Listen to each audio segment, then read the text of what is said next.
we set upon a mighty endeavor, a struggle to preserve our civilization and to set free a suffering humanity. Our sons, pride of our nation, lead them straight and true.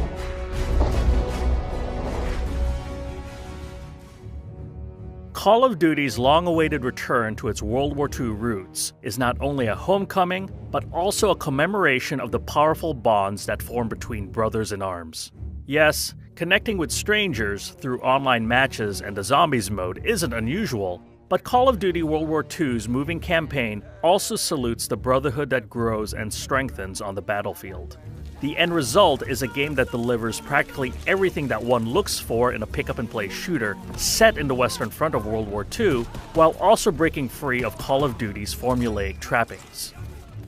A first-person shooter set during the journey from Normandy to the Rhine isn't unique, but you haven't quite experienced anything like the tour of Ronald Daniels and the 1st Infantry Division in Call of Duty World War II. It's a substantial 6+ hour trek where intense close-quarters combat complements spectacular showcase events, brought to life through excellent visuals and sound design.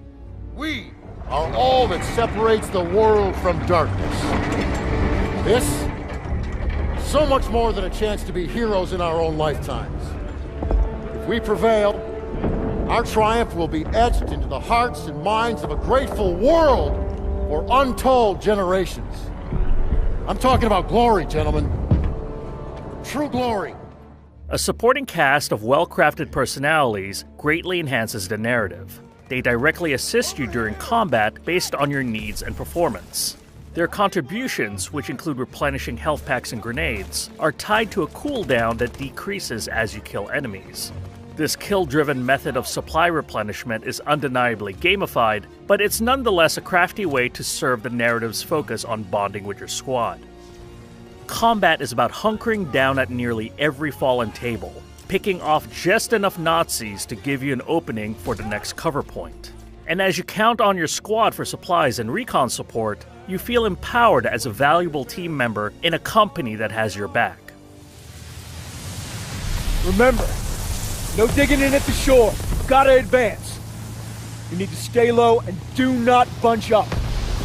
Stick to your training, you're gonna make it through. I'm proud to lead you fellas into battle. Anytime, anywhere.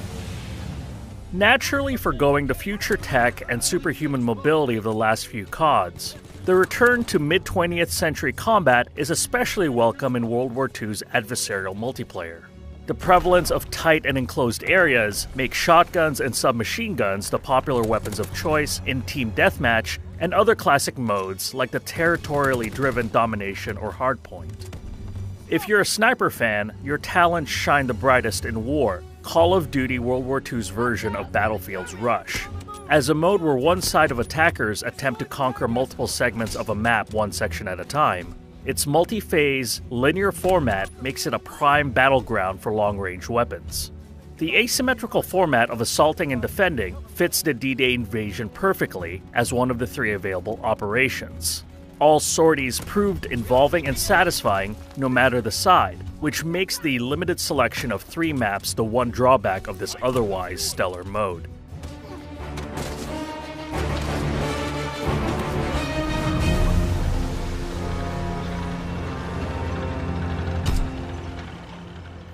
Whatever your preferred armaments, Call of Duty World War II's new Division class system excels by letting you make the most of your specific playstyle while offering the flexibility to diversify your loadouts. By joining the Expeditionary Force, for example, you have the exclusive benefit of incendiary shotgun rounds. But that doesn't mean you can't switch to an assault rifle mid-match. The more you play, the more rewards you earn that can be spent to hone your personal armory and abilities to suit your needs. Adding to your identity building are the myriad cosmetic items you unlock by opening supply crates, which are awarded regularly as you play. This blind box system plays out innocuously, with no pay-to-win shortcuts in sight, at least in the game's launch iteration. Tying these adversarial multiplayer modes together is the activity-rich social hub aptly titled Headquarters. This lively gathering spot is an inviting sight to chill and train in ways impossible in standard issue multiplayer menus. Between the cluttered user interface and the long checklist of available objectives, Headquarters feels overwhelming at first, but it speaks to the richness of this area's practical and entertaining activities. Headquarters even offers its share of stimulating gunplay. The marquee match is in the 1 versus 1 pit. Its single weapon stakes are socially enhanced by letting those in the queue watch current matches while they wait their turn.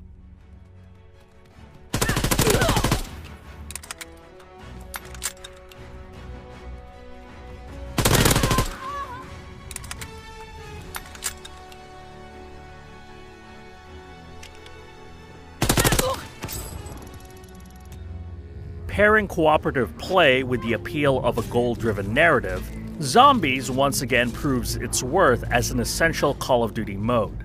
The survival mode of fantastical fiction pits players against waves of the undead in a Bavarian village. Those who thrive on multitasking will find the abundance of action items and the near-relentless influx of brain-dead enemies positively engrossing. Along with naturally gaining a better familiarity of the map and the many zombie types, repeat playthroughs reward players with a host of meaningful upgrades and quality-of-life conveniences, from passive buffs to custom loadout slots. Compared to multiplayer, loot crates in Zombies play a much larger, more practical role, adding to the mode's value as a compelling showpiece at the same level of Call of Duty World War II's other game types.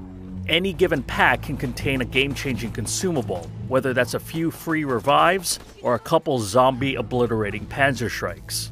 Figuring out when to use these valuable enhancements is part of the fun. I didn't sign up for this shite.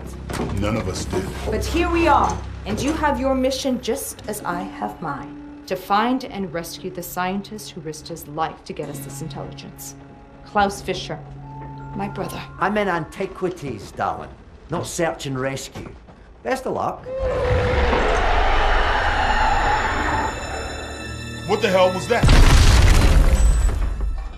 Ultimately, if every shooter set in the European theater of World War II is measured by how it depicts its D-Day landing, assuming it has such a mission, Call of Duty World War II emphatically succeeds in its impactful designs and delivery. While not equally emotional, this battle's reinterpretation in war mode proves to be a highlight in a superb suite of competitive modes. Zombies rounds off this stellar return to form, effectively blending the ferocity of online cooperative play with the goal-driven satisfaction found in the campaign. As one of the most comprehensive and filler-free Call of Duties in recent memory, Call of Duty World War II successfully capitalizes on the series' strengths and warrants the attention of any first-person shooter enthusiast. Tonight, everything we've lost, everything we fought for, will mean something. Tonight we take back our city.